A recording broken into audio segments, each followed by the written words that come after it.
ठीक है, तो next unit is about status of women and the women empowerment.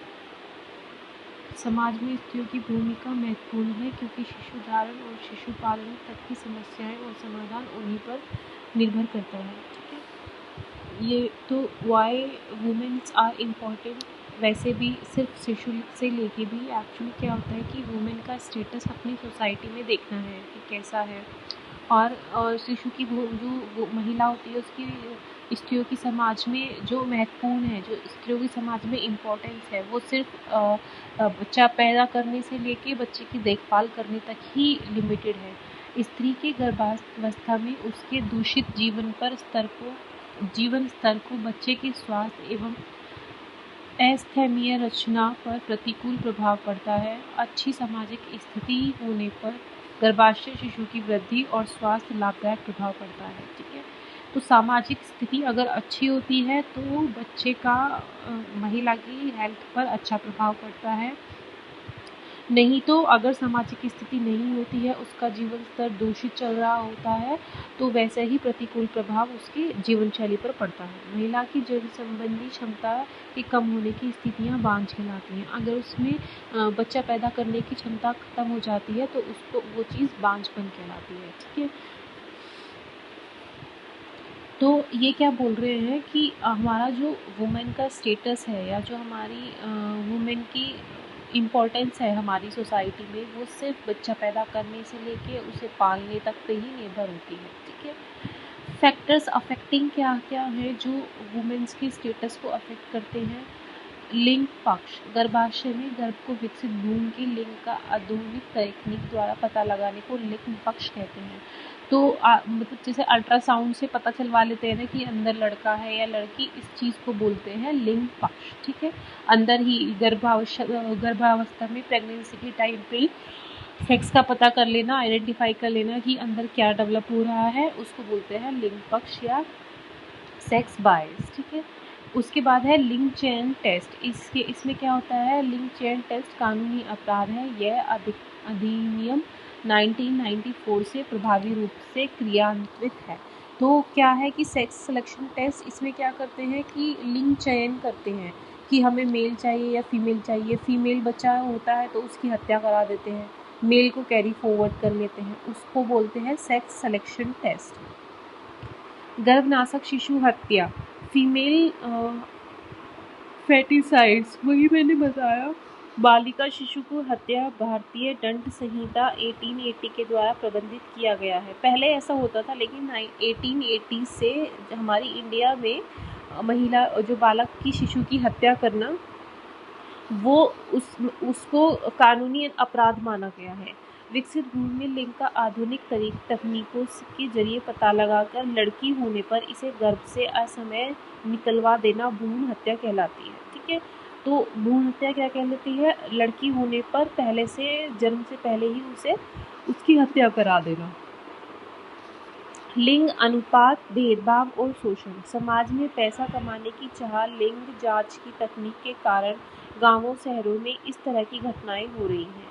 मतलब क्या होता है कि पैसा कमाने के चक्कर में जो लिंग जांच है, लिंग का भेदभाव है, अभी भी ये जो लिंग जांच की जाती है ना, पैसा कमाने के चक्कर में अभी भी कहीं कहीं पर ये तकनीक इस्तेमाल करी जा रही है कि लाओ हम चेक करके बताते हैं, आप हमें मनी दो। ठीक है, तो पैसा कमाने के चक्कर में अभी भी लोग जो है ये प्रोसीजर कर रहे हैं, लोग सेक्स आइडेंटिफाई करके बताते हैं, जिसके कारण बाल लिंग अनुपात में भारी गिरावट आई है। जो अनुपात है, बाल लिंग अनुपात, यानी हमारे देश में स्त्रियां कितनी हैं और पुरुष कितने हैं, स्त्री और पुरुष का जो अनुपात है उसमें गिरावट आ रही है। पुरुष ज़्यादा हो रहे हैं और स्त्रियां कम हो रही हैं। अगर ये गिरावट जारी रही तो प्रकृति जीवन के नाजुक संतुलन को स्थायी रूप से बिगाड़ सकती है। ठीक है, और वैसे अगर ये चीज़ कंटिन्यूस रही तो आगे जाके जो ये है बैलेंस है वो बिगड़ जाएगा। ठीक है, लिंग चयन टेस्ट में कन्या भ्रूण हत्या के कारण लड़कियों में कमी होती जा रही है, एक गंभीर समस्या है। वंश बेटा चलाता है, पितृपक्ष समाज की नींव है। लड़की को लड़कों के समान अधिकार नहीं दिए जाना, यह स्थिति उत्पन्न हो गई है। लड़कियों को कमी होती जा रही है, जो कि एक गंभीर समस्या है और चिंताजनक स्थिति है। अतः इसके तहत राज्यों सरकारों ने बेटी बचाओ कार्यक्रम शुरू करा। ठीक है, तो इसके तहत जो दिख रहा था कि हमारे समाज में जो ये बैलेंस है, ये जो रेशो है लड़का लड़की का, ये कम होता जा रहा है। तो इसके तहत हमारे सरकार ने बहुत सारे प्रोग्राम चलाए, जिसमें से एक है बेटी बचाओ प्रोग्राम या कार्यक्रम। ठीक है, तो वुमेन स्टेटस अगर की बात करें सोसाइटी में, तो आज भी हमारा जो लड़कियां हैं उनको कम इम्पोर्टेंस दी जाती है। लड़कों को सोचा जाता है कि ये वंश चलाएंगे या पिता का नाम आगे समाज में पिता की नींव होंगे। इस तरह से लड़कों को अभी भी आज के टाइम में भी देखा जाता है। ठीक है, affect of tradition, culture and literacy. हमारी लाइफ में ट्रेडिशन का, कल्चर का और लिटरेसी का क्या क्या प्रभाव पड़ रहा है। परंपरा, संस्कृति, साक्षरता का स्वास्थ्य पर गहरा प्रभाव पड़ता है। परंपराएं ऐसी होती हैं जिससे व्यक्ति के व्यवहार में परिवर्तन आ जाता है और जिसे पीढ़ी दर पीढ़ी निभाना पड़ता है। ठीक है, तो कई बार क्या होता है कि परंपरा और संस्कार इस तरह से बन जाते हैं, इस तरह से डेवलप हो जाते हैं इंसानों में कि वो उसी तरह से जीना शुरू कर देता है और पीढ़ी दर पीढ़ी फिर वही रूल्स फॉलो होते रहते हैं, वो कभी चेंज नहीं होते। जो हम कर रहे हैं वो हमारे बच्चे करेंगे, हम जो कर रहे हैं वो हमारे माँ बाप करते थे, हमारे जो माँ बाप करते थे वो उनके माँ बाप करते थे। ठीक है, तो वही परंपराएं, वही रूल्स रेगुलेशन पिछले टाइम से चली जा रही है और हमें उसी तरह से जीने की आदत हो जाती है। ठीक है, उसी तरह की सोच डेवलप हो जाती है। स्वास्थ्य पर परंपराओं का क्या असर पड़ता है। लाभदायक परंपराएं कैसी हैं, जैसे कि तुलसी की पत्ती से खांसी व सर्दी में आराम मिलता है। लाभदायक एक होती है लाभदायक परंपरा, एक होती है हानिकारक परंपराएं। ठीक है, तो लाभदायक में वो चीज़ें आती हैं कि हाँ, जिनको मान सकते हैं कि हाँ ऐसा हो जाता है, जो पिछले लोग मानते आ रहे हैं और हम भी वो फॉलो कर रहे हैं। जैसे कि तुलसी के पत्तों से खांसी या सर्दी में आराम मिलना, पेट के कीड़ों का इलाज पपीते के बीज के सेवन से होता है, नीम की पत्तियों से चेचक का इलाज होता है। ठीक है, तो ये तो है लाभदायक कि हाँ ऐसा होता है, जेन्युइनली ये सही हो सकती हैं। दूसरी है हानिकारक परंपरा। हानिकारक परंपरा में क्या है, जख्मों पर गोबर का लेप करना। तो इसका कोई तुक नहीं है कि जख्मों पर लेप लगाया जाए गोबर का कि उससे जख्म ठीक हो जाएगा। नवजात शिशु के नाभि नाल में सेवन से बांझ स्त्री गर्भधारण कर सकती है। ये क्या है कि नवजात शिशु के जो नया बच्चा होता है उसके जिसे बोल देते हैं कोई बांझ स्त्री है। अब जो बांझ है वो तो बांझ ही रहेगी ना। देखो, ये तो साइंटिफिक है कि वो प्रेग्नेंट नहीं हो सकती है किसी कारणवश, तो वो बांझ ही रहेगी। कभी ऐसा सोचा जा सकता है कि वो नए बच्चा जो पैदा होता है, जो नवजात शिशु होता है, उसका नाभि नाल का यानी कोढ़ का अगर वो खा ले तो वो उसका बांझपन चला जाता है, ऐसी मान्यता है। तो ये तो हानिकारक में ही आती है कि नवजात शिशु के नाभि नाल के सेवन से बांझ स्त्री गर्भ धारण कर सकती है, ऐसा नहीं हो सकता। जले भाग में शिशु की नाभि पर गाय का गोबर लगाने से टेटनस ठीक हो जाता है, इम्पॉसिबल, ये भी हानिकारक में आता है और इन्फेक्शन बढ़ जाएगा। लोगों में सांस्कृतिक पर्यावरण का काफ़ी महत्व है। इसमें रहन सहन, खाना पान, परंपरा, भाषा, विवाह, ज्ञान, धर्म, कला, भौतिक व अभौतिक वस्तुओं का समावेश। एक समुदाय की संस्कृति के आचरण से दूसरे समुदायों के आचरण का अलग अलग होता है। तो इसमें क्या है कि लोगों की संस्कृति से, लोगों के रूल्स से, उनके कल्चर से बहुत अफेक्ट पड़ता है लोगों के एनवायरनमेंट पे। ठीक है, उनकी सब अलग अलग ग्रुप्स की अलग अलग, जैसे अलग अलग कम्युनिटी है, कोई कम्युनिटी किसी चीज़ को फॉलो करती है, कोई किसी रीजन को मानती है, कोई किसी स्पिरिचुअल में बिलीव करती है, उनका रहन सहन अलग होता है। अलग अलग कम्युनिटी के शादी करने के पैटर्न अलग अलग होते हैं, उनका धर्म अलग होता है, उनकी एजुकेशन अलग होती है रिलीजन से रिलेटेड। ठीक है, समाज में फैली परंपराएं जो कि हानिकारक परंपरा है। ठीक है, क्योंकि कई लोग कुछ मानते हैं और कई लोग कुछ मानते हैं। ये जो खान पान अलग होना या रहन सहन अलग होना, विवाह अलग तरीके से होना, ये हानिकारक परंपराओं के अंदर आता है, क्योंकि कई चीज़ किसी कम्युनिटी में बैन होती हैं और कई चीज़ उसी दूसरी कम्युनिटी में मानी जाती है कि हाँ ऐसा होता है। समाज में फैली परंपराएं व प्रथाएं जैसे बाल विवाह, पर्दा तथा खराब स्वास्थ्य के लिए जिम्मेदार। समाज में फैली इस तरह की जो परंपराएं फैलती हैं, इस तरह के जो कल्चर हमारी उसमें फैल रहा है, जैसे कि गोबर लगाना, नाभि नाल खा लेना, इसकी वजह से या बाल विवाह होना, इसकी वजह से ये जो चीज़ें हैं ये हमारी हेल्थ के जो है सबसे बड़े पॉइंट है, जिसकी वजह से हमारी हेल्थ अफेक्ट हो रही है। ये जो पुरानी परंपराएं चली आ रही हैं इनकी वजह से। महिलाओं के जीवन स्तर पर और स्वास्थ्य में संबंध, तो relation between the status of women and women's health क्या है? महिलाओं के जीवन स्तर में स्वास्थ्य का गहरा संबंध है। महिलाओं के स्वास्थ्य को सुधारने हेतु सामाजिक व आर्थिक दर्जे पर ध्यान देने की आवश्यकता है। ठीक है, क्योंकि हमारी जो वुमेन्स का हेल्थ, वुमेन्स ये बोल रहे हैं कि there is a big relation, एक बहुत ही गहरा रिलेशन है वुमेन हेल्थ का हमारे वुमेन के स्टेटस से लेके। ठीक है, वुमेन के हेल्थ को सुधारने के लिए सोशल स्टेटस या उनके स्वास्थ्य को सुधारने के लिए या उनके इकोनॉमिकली उनके स्टेटस को सुधारने के लिए बहुत सारी चीज़ों की बहुत सारी फैसिलिटी दे देनी चाहिए।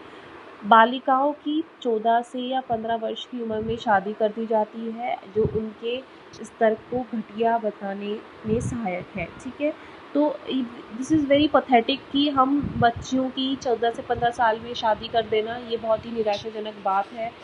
ये बहुत ही उनके जो लेवल है ना, फीमेल्स का जो लेवल है उसको गिराती है इस तरह की चीज़ें करना, कि बच्चों को स्त्री जो लड़की बच्ची होती है उसको गर्भ में मार देना, या लड़कियों को वो स्टेटस ना देना जो लड़कों को मिलता है, लड़कियों की उतनी एजुकेशन ना देना जो लड़कों को मिलता है, या बालिका अवस्था में उनकी शादी करा देना, ये सब चीज़ें जिम्मेदार है जो फीमेल का स्टेटस हमारी सोसाइटी में गिराती जा रही है।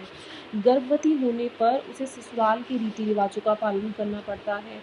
उसे प्रसव पूर्व निदान गृहों वह अस्पतालों में जांच हेतु नहीं जाने दिया जाता। उसमें क्या होता है कि गर्भवती होने पर उसे ससुराल में कुछ रीति रिवाज पालन करने पड़ते हैं, जिसकी वजह से क्या होता है कि उनको कई बार होता है ना, कोई सोसाइटी ऐसी है कि प्रेग्नेंट लेडी को बिल्कुल भी बाहर नहीं निकलने देती, बिल्कुल भी रोशनी में नहीं जाने देती। किसी के रूल्स ऐसे होते हैं कि अब तुम प्रेग्नेंट हो तो प्रेगनेंसी के टाइम पे बाहर नहीं जाना है, या ये नहीं करना है, वो नहीं करना है, या कुछ ग्रहों की स्थिति बता देंगे जिसकी वजह से इधर उधर में जाने नहीं देते हैं। ठीक है, तो वो अस्पताल में अपनी जांच, जिस कारण से वो अस्पताल में अपनी जांच नहीं करा पाती हैं, या उसके अलावा अगर वो अस्पताल में अपनी जांच नहीं करा पाती हैं और उसको कोई ऐसी कंडीशन डेवलप हो रही है जो कि उसकी हेल्थ के अगेंस्ट है, जो उसकी हेल्थ को हार्म कर सकती है, तो उसको वो भी पता नहीं चलता, जिससे उसकी हेल्थ पे बहुत अफेक्ट पड़ता है।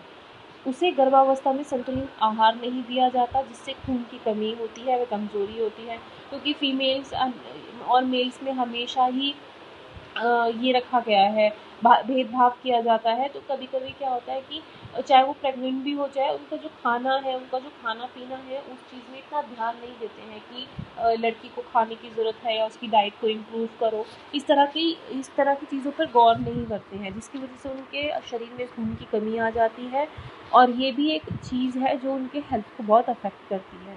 घर का सारा काम करना पड़ता है। स्त्री परिवार के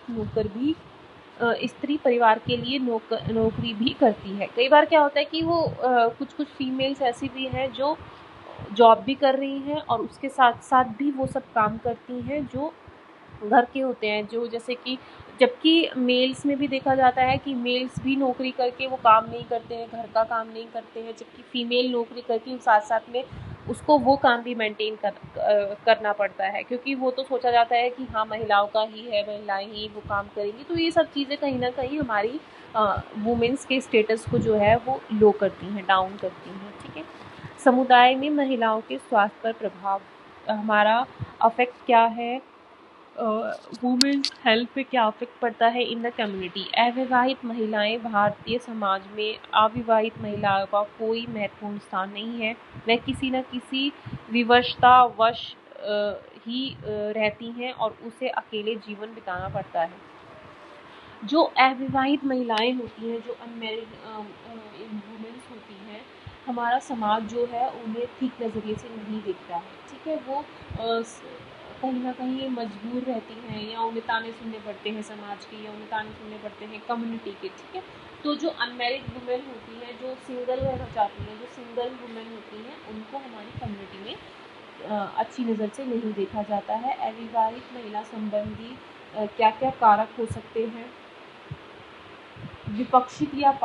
विक्षिप्त या पागल। अगर वो क्यों अविवाहित है, या तो उसको कोई मेंटल डिसऑर्डर होने की वजह से या कोई कमी होने की वजह से वो अनमैरिड रह जाती है, या कभी होता है कि वो बलात्कार की शिकार रही हो तो आगे उसकी शादी होने में दिक्कत हो जाती है, ठीक है। अविवाहित माता बनने पर अगर वो विदाउट मैरिज अगर वो प्रेग्नेंट हो गई है, ठीक है, सिंगल मदर हो गई है, तो वो सिंगल रह जाती है, उसकी शादी नहीं हो पाती है। पति द्वारा अपमानित होने पर अगर उसके हस्बैंड ने उसको एब्यूज़ किया हो, या उसके हस्बैंड ने उसके साथ मार पिटाई या उसको कोई भी टॉर्चर किया हो जिसकी वजह से वो अलग हो गई हो, तो भी उसकी शादी होने में फिर से दिक्कत आती है, उसे अकेले रहना पड़ता है। प्रेमी द्वारा धोखा देने पर अगर पता चलता है कि इसका अफेयर था या ऐसा था, या समाज में इस तरह की खबरें फैल जाती हैं, तो भी वो अनमैरिड रह जाती हैं। उनकी शादी के ऑफर्स नहीं आते, वो कभी अपनी लाइफ नहीं चला पाती, ठीक है। अविवाहित महिलाओं को सामाजिक व शारीरिक व मानसिक मुश्किलों से गुजरना पड़ता है। ऑब्वियस है, जो अनमैरिड वुमेन्स होती हैं, किसी कारण से जिनकी शादी नहीं हो पाई, तो उनको हमारे समाज में बहुत ज़्यादा मुश्किल होती है अपनी लाइफ स्पेंड करने के लिए। अविवाहित माता बनने पर समाज में प्रतिष्ठा नहीं मिलती, बल्कि अनिश्चित भविष्य, असुरक्षा व समाज के ताने सहने पड़ते हैं। ऑब्वियस है, अगर कोई अनमैरिड गर्ल अगर प्रेग्नेंट हो जाती है, शादी के बिना कोई प्रेग्नेंट हो जाती है, तो उसे समाज के इतने ताने सहने पड़ते हैं कि वो अपनी जो लाइफ है वो शांति से स्पेंड नहीं कर पाती है, ठीक है। उसका कोई फ्यूचर नहीं रहता, उसे हमेशा एक इनसिक्योरिटी फील होती है अपनी कम्युनिटी में। अतः गर्भपात की इस समस्या का हल होता है। वो ऐसा नहीं, अगर वो चाहे भी तो अनमैरिड है और वो अगर प्रेग्नेंट हो गई है, चाहे भी तो वो अपने बच्चे को पैदा नहीं कर पाती है हमारी इस सोसाइटी की सोच की वजह से, क्योंकि उसे ताने सहने पड़ते हैं और उसे हम अपना जो प्रेगनेंसी है उससे अबॉर्ट कराना ही उसका सॉल्यूशन दिखाई देता है। कई महिलाओं को तो वेश्यावृत्ति में अपना जीवन यापन करना पड़ता है। कई बार क्या होता है कि किसी का अगर रेप हो गया है, या किसी को अगर छोड़ दिया गया है, या वो उसको मेंटली डिस्टर्ब माना जाता है, या वो अविवाहित माता बन चुकी है, तो इन चीज़ों के बाद कई बार ऐसा हो जाता है कि वुमेन को प्रोस्टिट्यूट लाइफ में अपना पूरा लाइफ निकालनी पड़ती है, ठीक है, वेश्यावृत्ति में अपना पूरा जीवन निकालना पड़ता है। या फिर अगर वो ऐसा ना भी चाहे तो हमारी कम्युनिटी उसको उस नज़र से देखने लगती है, जो अनमैरिड वुमेन होती है हमारी कम्युनिटी ही उनको गंदी नज़रों से देखने लगती है, ठीक है। तो ये चीज़ें भी इन्वॉल्व है कि हमारे वुमेन का स्टेटस सोसाइटी में कैसा है, वुमेन का जो स्टेटस है कितना डेवलप हुआ है और कितना लो है इस टाइम पे भी, ठीक है। डिवोर्स डिजर्टेड वुमेन, ठीक है, जो तलाकशुदा वुमेन होती हैं, महिलाओं के साथ दुर्व्यवहार व तिरस्कार तथा उत्पीड़न के कारण क्या क्या होते हैं? कई महिलाएं पति के साथ जीवन यापन नहीं कर सकती। आधुनिक एक वर्ड हटा हुआ नहीं, यह एक आम समस्या बन जाती है, ठीक है। पश्चिमी देशों में महिला उत्पीड़न की घटनाएं होती हैं और उनका विवाह विच्छेद हो जाता है। तो कई बार क्या होता है कि जो वेस्टर्न कंट्रीज़ हैं, जो उनमें क्या होता है कि अगर ऐसा होता है कि डिवोर्स हो जाए उनका, तो कोई उत्पीड़न की घटनाएं हो, जैसे जो वेस्टर्न कंट्रीज़ हैं उनमें अगर कोई क्या बोलते हैं, जैसे कोई वायलेंस किया गया हो किसी वुमेन्स के अगेंस्ट, कोई टॉर्चर किया गया हो, किसी तरह से उसने कोई उत्पीड़न सहा हो, कोई भी किसी तरह का गलत व्यवहार सहा हो, तो वहाँ पर डाइवोर्स हो जाता है। लेकिन इसमें क्या है, हमारी कंट्री में भी क्या होता है, कई बार जो वुमेन्स होती हैं उत्पीड़न के साथ ही अपना जीवन यापन कर लेती हैं, जिसको करना बहुत ही मुश्किल है और ये बहुत ही समस्या बनती जा रही है। महिला को कमज़ोर व अबला नारी समझकर उन पर पति व सास द्वारा अत्याचार किया जाता है। ये एक ही बहुत पैथेटिक चीज़ है जो हमारी सोसाइटी में अभी भी चल रही है। विडो वुमेन्स, जब महिला का पति मर जाता है, या विधवा महिलाएं, जब महिला का पति मर जाता है, महिला विधवा होती है, जिसके सामने निम्न समस्याएं आती हैं। तो विडो वुमेन क्या क्या वो फेस कर सकती है। विधवा होने पर उसे सफ़ेद कपड़े पहनने पड़ते हैं। ऐसा ज़रूरी नहीं है कि उसको करना चाहिए, लेकिन ये हमारा पिछला चलता आ रहा है। शायद ये चेंज होना चाहिए कि वाई कि उसको अगर उसका पति की डेथ हो गई है तो उसको क्यों सफ़ेद कपड़े पहनने हैं। ये सब चीज़ें चेंज होनी चाहिए, क्योंकि अगर महिला मर जाए या अगर किसी की पत्नी मर जाए तो उस दूसरे हाथ पे आदमी लोग ऐसा नहीं करते हैं, मेल्स ऐसा नहीं करते हैं, ठीक है। तो कहीं ना कहीं ये पीछे से चलता आ रहा है, हमारे पूर्वजों से चलता आ रहा है, जो कि हमारी वुमेन के हेल्थ पे अच्छा इफेक्ट नहीं पड़ रहा है, जिसकी वजह से और वुमेन का जो लाइफ स्टेटस है वो अभी भी बहुत लो है। उसे ससुराल छोड़ना पड़ जाता है आप पति की मृत्यु के बाद। शुभ कार्य में विधवा को शामिल नहीं किया जा सकता। अगर किसी का पति मर जाता है तो ऐसा होता है कि नहीं किया जा सकता, विच इज़ वेरी रॉन्ग, कि उन्हें किसी भी खुशी वाले मौके पे शामिल नहीं किया जाता। शादी विवाह तीज त्योहारों में उसे शामिल नहीं किया जाता। ससुराल में उसे दिन भर काम कराया जाता है, उसे साधारण खाना दिया जाता है। विवाह होने पर केश काट लिए जाते हैं। विधवा होने पर उसके जो बाल हैं वो काट दिए जाते हैं, ठीक है। तो ये सब चीज़ें हैं जो फॉलो करते हैं हमारी सोसाइटी। अगर कोई वुमेन का हस्बैंड की डेथ हो जाती है, वो विडो हो जाती है, तो जो कि उसकी स्टेटस को बहुत ही लो मान लिया जाता है, ठीक है। सरकार द्वारा महिला उत्पीड़न के विरुद्ध प्रभावी कार्यवाही की गई है, जो इस प्रकार है। महिलाओं को समाज में सम्मानजनक स्थान देने के लिए दिए जाने का यत्न कर रही है हमारी सरकार। महिलाओं के लिए स्वयं के प्रति विश्वास बढ़ाना, उन्हें इनकरेज करना। कई बार क्या होता है कि बहुत डोमिनेट करते हैं तो दब जाती हैं महिलाएं, लेकिन आजकल उनके अंदर सेल्फ कॉन्फिडेंस इंक्रीज करने के लिए बढ़ावा दिया जा रहा है, उनको सेल्फ कॉन्फिडेंट किया जा रहा है। महिलाओं रोजगार बढ़ाना, महिलाओं के लिए कई जगहों पर अपॉर्चुनिटीज़ ओपन कर दी गई हैं कि हाँ, आज के टाइम पे वुमेन्स भी आकर जॉब कर सकती हैं, इस चीज़ में अप्लाई कर सकती हैं। कई बार ऐसा था, पहले ऐसा था कि कुछ चीज़ें ऐसी थी, कुछ अपॉर्चुनिटीज़ ऐसी थी जो सिर्फ मेल्स के लिए देखी जाती थी। आजकल उस एरिया में फीमेल्स भी काफ़ी आगे जा रही हैं, ठीक है। तो महिलाओं के लिए भी रोज़गार या महिलाओं के लिए सीट भी रिजर्व की जाती है उनकी एम्पावरमेंट के, उनके एम्प्लॉयमेंट के लिए, ठीक है। महिला थाने में महिलाओं के कानूनी परामर्श देना, ठीक है। महिला थाना है, जैसे महिला थाना होता है, वहाँ पे महिलाओं को कानूनी परामर्श मिलता है। अगर कोई उन्हें हेल्प चाहिए कोई तो वो उनको मिलती है। महिलाओं के लिए सुरक्षा हेतु कानूनी सहायता की व्यवस्था है, ठीक है। तो हमारे लॉ में हमारे कानून में महिलाओं की सुरक्षा हेतु भी सहायता प्रदान की जाती है। जैसे आजकल वायलेंस बहुत कम हो गया है, डोमिनेट करना कम हो गया है, मार पिटाई कम हो गई है, तो इन चीज़ों के लिए महिला कंप्लेन कर सकती है, उनके अंदर सेल्फ कॉन्फिडेंस बढ़ा जा रहा है, ठीक है। महिलाओं में संबंधित कानून, लॉ रिलेटेड टू वुमेन, सती प्रथा निषेध अधिनियम। तो पहले तो सती प्रथा हटाई थी। सती प्रथा, I hope you all knows कि सती प्रथा क्या होती है। कोई मुझे बताएगा सती प्रथा क्या थी?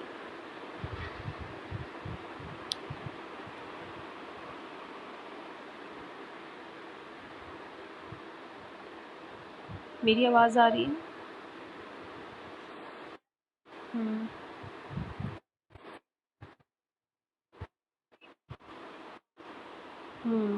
हाँ, एग्जैक्टली। तो जैसे ये देखी होगी ना पद्मावती, तो उसमें होता है ना, बाद में अगर उसका हस्बैंड की जब डेथ हो जाती है तो सारी की सारी जो राजपूत गर्ल्स होती हैं, वो शादीशुदा जो होती हैं, वो अपने आप को जाके जोहर करती हैं, अपने आप को जला लेती है। तो ये सती प्रथा के अंदर आता था कि पति के मर जाने के बाद स्त्री को अपने आप को जलाना था। तो आजकल इस चीज़ को बैन कर दिया गया है, रिस्ट्रिक्ट हो गई है 1929 से, ठीक है। कन्याओं में स्त्रियों का अनैतिक व्यवहार निरोधक अधिनियम, ठीक है। तो जो इस फीमेल्स हैं जो लेडीज़ हैं उनके स्टेटस को डेवलप करने के लिए ये नियम चला गया। उसके बाद है हिंदू पुनर्विवाह अधिनियम, हिंदू मैरिज जो एक्ट है वो शुरू किया गया। दहेज जो है वो एक्ट है उसको प्रोहिबिट किया गया। उसके बाद है MTP एक्ट लाया गया, मेडिकल टर्मिनेशन ऑफ प्रेगनेंसी, की अब बच्चा कोई ऐसे नहीं गिरा पाएंगे या फीमेल्स को नहीं मार पाएंगे। समान इक्वल वेजेस एक्ट, जिसमें दोनों को इक्वली देखा जाता था, जिसमें दोनों को इक्वली काउंट किया जाता है। वुमेन्स ऑब्सेस रिप्रेजेंटेशन या प्रिवेंशन, अगर वुमेन को कोई हार्म हो रहा है या उसके अगेंस्ट कोई डोमिनेंस चल रहा है या वायलेंस चल रहा है तो उसके तहत ये एक्ट बनाया गया था। राष्ट्रीय महिला आयोग अधिनियम, नेशनल वुमेन कमीशन एक्ट, जिसके अंदर वुमेन्स को बहुत सारी हेल्प दी जाती है। उसके बाद है pre conception and the pre natal diagnostic act, उसमें ये अगर एक्ट शुरू किया गया कि प्री कंसेप्शनल टेस्ट वो बच्चा पैदा करने से पहले और प्री नेटल यानी बच्चे से पहले अपने डायग्नोस्टिक टेस्ट उसके होने चाहिए, उससे अपनी जांचें करवानी है। ये इस टेक्नोलॉजी के अंदर डेवलप हुआ। घरेलू हिंसा अधिनियम, घरेलू हिंसा की यानी किसी की मार पिटाई, किसी को टॉर्चर करना, कमरे में बंद रखना, जितनी भी घरेलू हिंसाएं होती हैं उनके अगेंस्ट ये है 2005 में आया। उसके बाद है मैटरनिटी बेनिफिट्स, मदर के लिए, प्रेग्नेंट मदर के लिए कुछ बेनिफिट्स हमारे कानून के अंदर बने, लॉ के अंदर बने रिलेटेड टू वुमेन। स्त्री विकास के कार्यक्रम, प्रोग्राम्स फॉर वुमेन डेवलपमेंट, क्या क्या प्रोग्राम हैं जो वुमेन डेवलपमेंट के लिए हो रहे हैं। देखभाल प्राप्त करने वाली हर स्त्री को अपनी सेहत के बारे में जानकारी प्राप्त करने का अधिकार है। तो जो भी लेडीज़ है उसे अपनी हेल्थ के बारे में एजुकेट होना, उसे अपनी हेल्थ के बारे में जानकारी प्राप्त करने का पूरा राइट है। ठीक है, अपनी हेल्थ का ध्यान रखने का पूरा राइट है। हर महिला को यह अधिकार है कि वह अपनी समस्याओं की चर्चा ऐसी महिलाओं से करे जहां आश्वस्त महसूस करे, जहाँ पर वो सिंपैथी महसूस कर सकती है। हर महिलाओं को राइट है। पहले क्या होता था कि क्या सोचते थे कि अपने घर की बात इधर नहीं उधर नहीं, ऐसा सोचते हैं, लेकिन ऐसा कुछ नहीं होता है। अगर लेडीज़ कभी किसी को अपनी बात बताने की कोशिश करती है तो शायद वो वहाँ पर बेटर फील करती है, वहाँ पर अच्छा महसूस करती है कि जो अपने मन की बात है उनके सामने कह पाए। तो ये किसी तरह का क्या कह सकते हैं कि चुगली नहीं है या किसी तरह की बैक बाइटिंग नहीं है। ये बस एक वहाँ पर वो अगर अपन महसूस करती है तो वो अपने अधिकार या अपनी समस्याओं की चर्चा करने का उसे पूरा राइट है। वो बोल सकती है, किसी को बता सकती है, उसे पूरा राइट होता है। हर महिला को उस पर की जाने वाली किसी भी प्रकार की कार्यवाही प्रक्रिया के बारे में संबंधित जानकारी कार्यवाही प्रक्रिया से पूर्व जानने का अधिकार है। तो कई बार क्या होता है कि किसी चीज़ के लिए अगर हम कोई कार्यवाही करने जा रहे हैं, किसी चीज़ के अगेंस्ट अगर हम कोई रिपोर्ट करने जा रहे हैं, तो वो रिपोर्ट करने से पहले उसके अंदर क्या-क्या चीज़ें होंगी वो पूरा जानने का पूरा वो कार्यवाही करने से पहले, वो एक्शन लेने से पहले उसके अंदर हम क्या-क्या करने वाले हैं वो जानने का महिला को पूरा राइट है, जानना चाहिए उसे। ठीक है। सुविधा केंद्र के काम करने वाली महिला पर हुई कार्यवाही प्रक्रियाएं ऐसे माहौल में की जानी चाहिए जहां महिला की गोपनीयता के अधिकार का सम्मान किया जा सके। ठीक है। तो जितने भी सुविधा केंद्र हैं महिलाओं के लिए जो बनाए गए हैं, वहाँ पे अगर हम जांच कर रहे हैं, किसी तरह की कार्यवाही करने के लिए जांच की जा रही है, तो उसमें हमें महिलाओं की हेल्प को या महिलाओं की लाइफ को अच्छा करने के लिए उनकी जो स्टेटस है या उनका जो आइडेंटिफिकेशन है उनको हमें गोपनीय रखना चाहिए। अधिकार है, ये उनका राइट है कि हम उनकी आइडेंटिफिकेशन को कॉन्फिडेंशियल रखें, गोपनीय रखें और उनका सम्मान करें। ठीक है। हर महिला को मत प्रकट करने का अधिकार है, अपनी साइड रखने का अधिकार है। मत प्रकट करना मतलब अपना मत रखने का, अपनी साइड रखने का या अपना पॉइंट ऑफ व्यू रखने का पूरा राइट होता है। मातृत्व संबंधी देखभाल प्राप्त करना महिला का अधिकार है। मतलब मातृत्व जो उसके प्रेगनेंसी के टाइम पे उसको देखभाल मिलनी चाहिए, उसका उसे पूरा राइट है। महिला की गरिमा, गोपनीयता व उसके अधिकार का सम्मान करना चाहिए। मीन्स रेस्पेक्ट करनी चाहिए वुमेन्स की। महिलाओं को ज़रूरत के प्रति संवेदनशील रहने व उनका ध्यान रखें। महिलाओं के लिए जो ज़रूरतें हैं, जैसे कई बार महिलाओं की बहुत सारी ज़रूरतें होती हैं यार। महिलाओं के लिए फीमेल्स के लिए बहुत सारी चीज़ें ऐसी हैं जो उन्हें एक्स्ट्रा केयर में आती हैं। लाइक वो मेंस्ट्रुएशन फेस करना हर महीने में, और भी प्रेगनेंसी के टाइम पे डिफरेंट टाइप की चीज़ें फेस करना। क्योंकि कई बार क्या क्या होता है प्रेगनेंसी के टाइम में, पेट में दर्द होना, सर में चक्कर आना, कमज़ोरी हो जाना, उल्टी आना, सूजन रहना पैरों में, कमर में दर्द रहना, ठीक से सो नहीं पाती हैं, ठीक से उठ नहीं पाती हैं। तो ये सब चीज़ें एडिशनल हैं जिसके हमें ध्यान रखना चाहिए, या जिसका हमारे सोसाइटी को ध्यान रखना चाहिए कि हाँ, कि वुमेन्स को एक्स्ट्रा केयर की ज़रूरत है। ठीक है, उनकी बहुत सारी ज़रूरतें, जैसे पहले तो क्या होता था कि कोई भी कपड़ा यूज़ करते थे मेंस्ट्रुएशन के टाइम पे, जो बहुत ही अनहाइजीनिक है वुमेन्स की हेल्थ के लिए। ठीक है, तो इन सब चीज़ों का, ये सब उसकी ज़रूरतें हैं। उनके लिए सैनिटरी नैपकिन होना, ये सब महिलाओं की ज़रूरतें हैं। तो इन सब चीज़ों में ना बहुत ही संवेदनशील होना चाहिए और उनका ध्यान रखना चाहिए। मातृत्व संबंधी देखभाल प्राप्त करने के लिए एक महिलाओं को अधिकार सम्मान करना चाहिए। वही है कि अगर मातृत्व संबंधी देखभाल है तो उसका अधिकार है वो महिला का, वो उसको मिलना चाहिए और उनका सम्मान भी करना चाहिए। ठीक है, this is all about the women empowerment. ऐसा कोई समझने वाला टॉपिक नहीं है, बट